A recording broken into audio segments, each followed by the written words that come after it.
everyone, I'm Natalie Kalamdaryan and you're watching Teen Info Net. First of all, how are you doing today? I'm doing well, how are you? I'm doing great. Is this your first time here in Manhattan Beach, or? It is. My mom actually works close by, so I'm always in El Segundo, but I've never actually been to Manhattan Beach, so. So I know you just came back from Europe, not recently. How was your trip there? It was so much fun. I got to go to Spain and Portugal and then Gibraltar, and it was just such an amazing experience. I really love the European lifestyle and just the social scene there, so it was a great experience. And did you go there by yourself, or did you go with family or friends? I was there with my parents, and it was a really, really amazing experience, yeah. Is it your first time there? It was my first time to Spain and Portugal, but I've been to Italy before. And Switzerland. So I've been to Europe, just not those two places. What are the main differences you see being there and coming back here? Oh my gosh, there's so many differences. Just the lifestyle there is totally different. Like one thing I noticed about Spain is that, or I think Europe in general, is that people just like walk to go get ice cream at night. And that's so cool. But I feel like in LA everything is so spread out that you can't really walk to go get ice cream. You have to drive, and then sometimes it's like, oh, it's 9 o'clock, like I don't want to go out. But I feel like in Europe it's a little different. People there like eat dinner at 9 o'clock, so. So I know you're working on a new album right now. Can you tell us like what's the main idea or the main focus behind your album, or what can we expect from it? Okay, well you can expect a lot from it. It's a lot different than my first album was. I was 15 when I wrote the first record, so I was a lot younger, and now I'm 19, so I'm writing about different topics, and it's really just about, I would say, love. The whole record, there's just so many different, like all the stages of love, from meeting someone to getting your heart broken. But then there's also songs about like female empowerment and feeling good about who you are. So it's all over the place, but. So how long does it take for you to work on an album, or even just this one? This one's taken a while. I released the last record in 2012, and so I've been working on this album ever since, but I kind of go through stages of like where, I don't know, I just kind of have some sort of writer's block. But ever since I started college, the writing experience was totally different. I was just writing every day and writing new songs. So I think the writing process is done, because I've written some songs that I'm really proud of that I feel like I'm ready to release. So right now I'm recording it, but it just, I mean, you can never tell how long it's going to take, you know? Did you have to do a thing where you wrote like a bunch of songs and you have to narrow it down? Is that the hardest part, or what would you think? It is the hardest part. I mean, some songs you just know. Like there's a song called You're the Only One where I knew I wanted it on the record. But then sometimes you have songs that you really like, but it just doesn't go with the whole theme of the album. And I think that's definitely hard, but yeah, I don't know, maybe I'll use them at a later date or on a different album if it matches up. Do you think that would be your personal favorite, or which song would be your personal favorite? I mean, I think each song has a different place. You're the Only One I feel like it's a fun song. A lot of people like that one. But one that's really, really personal and close to me is a song called Goodbye, My Dear. And I really just, that song has a lot of meaning behind it. So I really like that one as well. And do you have a favorite song to even perform, or would it be like all of them, or is there? I think You're the Only One is my favorite to perform, just because it's so much fun, and every time we perform that, the crowd really gets into it, and they're clapping, and they're having a great time, so I think You're the Only One is my favorite to perform. And when you're performing, do you ever get nervous, or how do you prepare for a show? Okay, well, if I rehearse, like if I've rehearsed as like to the best of my abilities, then I'm not really that nervous. But if I haven't had much time to rehearse, then that's when I get nervous. I'll just sit down with my guitarists or my band or whatever, and we'll go over it as many times as we can until we feel like it's where it needs to be, and then we'll just get on stage and go. Yeah, once I'm on stage, I don't worry about it. Do you ever have like embarrassing moments or anything? Oh, I used to have this problem where my voice would crack on stage, and I don't know what it was, but I kind of just grew out of it, and it doesn't really happen anymore. Sometimes I'll look back at videos of my performances and I'll be like, did I really just say that? Did I really do that on stage? But you kind of get over it because it's in the moment and you just got to go with your gut. So I know you said you wrote your first album, or you released it when you were 15. And do you ever listen back to that album and be like, wow, I'm such a different person from then than I am now? Oh yeah, all the time. I have it in my phone in the music section, and so whenever I put my iPod on shuffle in the car, sometimes like one of the songs will just come up, and I'll listen to it, and it's amazing because I had such a different perspective on the record back in the day when it came out, and looking back on it now, I just realized how much I've personally grown as an artist. Because, I mean, whether it's vocally or my writing style, it's totally different. So what do you think is the hardest part about being a singer? Is it trying to find your voice or trying to find an audience? What do you think?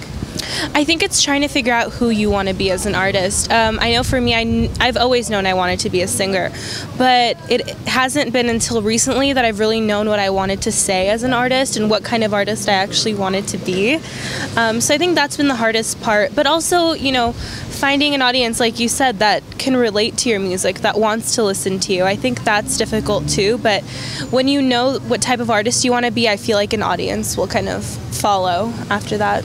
What kind of genre of music would you describe yours as? Yeah, I mean, I'm a pop singer. You know, I feel like a lot of people come up with these weird genres because they don't want to be considered a pop singer, but that's what I am at the end of the day. But I like to include a lot of different types of elements into my music. Like, I love John Mayer, and I'm really inspired by him. So, you know, he has his whole like pop, blues, jazz, rock, country feel going on. So, I mean, I include everything, but at the core of my music, it's very pop. Do you think that it's necessary to stay pop? Because nowadays there's a lot of singers who decide to change their style and they get criticized for it. So what would be your opinion about that? You know, that's difficult. I think you should just stick to, you don't necessarily have to stick to a specific genre, but if that's the type of music that just you're writing, then that's, you know, how it works out. I think you should just stick to what is true from like within you know what I mean, if that makes sense. I don't know. I think you just need to go with what feels right. So I don't think you should necessarily be stuck in like a specific genre. So if you could describe your album in 3 words, what would you choose? Okay, I would say personal, I would say fun, and I would say real. Yeah. So what do you think is the most realist part about it, though? The realest part is that it's honest. Again, like I said, I'm a huge John Mayer fan, and one of the things with him is if he's feeling a certain way, he just says it. And that's what I really wanted to do. If I was ever feeling a certain way, I didn't really want to beat around the bush. I just kind of said it. And it's real also in the sense that we're recording these songs with a live band, you know? It's all authentic. I'm not using a keyboard going in and, you know, putting in synths or auto-tune or anything like that. It's real, raw music. So this music is all personal? Yeah. What is your opinion on those who write these type musics and they pretend like it relates to them, but it has like nothing to do with them at all? Do you feel like, wow, like what's the point of that? Do you think they should be honest in their stuff? Yeah, I mean, I think it's always important to be honest within music, but then at the end of the day, like sometimes you just come up with things that maybe you haven't experienced. But I don't know, I think if you're writing your own music, you have to kind of take from your own life in some way possible. But I feel like with people who don't write their own music and just go out there and sing songs that have already been written and produced for them, I don't consider them to be artists. I think they're just singers, you know, at that point. So that's my personal opinion. And does your album feature any collaborations, or if not, then who would you want to collaborate with? It doesn't feature any collaborations, I wish, but I would love to collaborate with John Mayer. I've been talking about him this whole time. I love him. I think he's such an amazing artist. I really love Ed Sheeran. I think he's doing such a great job. And also Gwen Stefani. I know she hasn't really released anything in a while, but I think she's such an amazing vocalist, and I really look up to her, so I'd love to collaborate with her. And is there anyone that you have worked with who's taught you a lot of things that you've just learned from?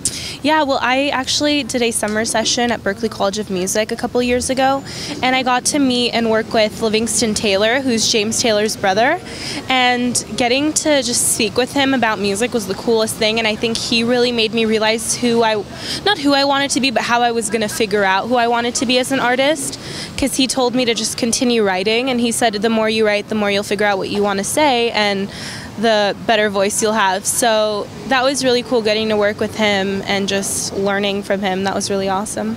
So what has your journey been like so far? It's been a wild, wild ride. I've been doing this since I was like 10. I've been singing forever, and it's amazing because when I was 10, I wanted to make it at that point. You know, I wanted my name out there.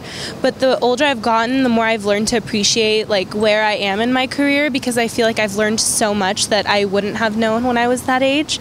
So I don't know, it's just been an amazing journey, and I've learned a lot that I never thought I would learn. So. Do you think it'll be harder or easier as you go on in the future?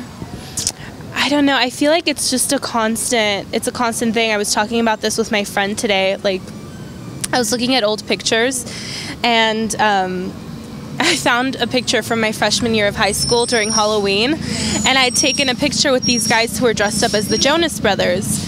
And I'm just like thinking about it. The Jonas Brothers were like the biggest band in the world at that point in time, and now they're not even a band anymore. So I think even though like wherever you are in your career, I feel like you've never truly made it. It's always a constant struggle. It's always putting in hard work and trying to just go up to the next step. There's a little fly here. Flies, motorcycles. All right, so it is a little cloudy today, but it is summertime. What is on your summer playlist? Ooh, my summer playlist. Okay, so I just got back from a little retreat this weekend, and we were listening to Sam Smith. Yeah. So we're loving that song called Money on My Mind by Sam Smith. I love that song. Ed Sheeran's new record, Don't Sing. Those are great songs. And then there's a song on Jason Derulo's album called Trumpets, and that's been stuck in my head for the past like 4 days. I love that song so much. So what's next for you after this album? What are you hoping to do? I'm just hoping to continue making music. I want to perform. I hopefully will get a record deal very soon. And I just want to continue doing what I love, and that's music and performing for people and continuing to write music that hopefully relates to people. That's my goal. And lastly, where can people find you on Twitter, Facebook, everything? And also, when your album comes out, where will they be able to find it? Okay, so when the album does come out, you'll be able to find it on iTunes for sure. Just search my name, Natalie Kalamdaryan. But they can find me on Facebook.com/NatalieKMusic, Twitter.com/NatInterviews. Instagram is NatalieKMusic, and you can go to YouTube.com/NatalieInterviewsTV to see videos of me singing. Well, thank you very much. We're very excited to hear your album. I hope you have a great rest of the day. Thank you, you too. Nice meeting you.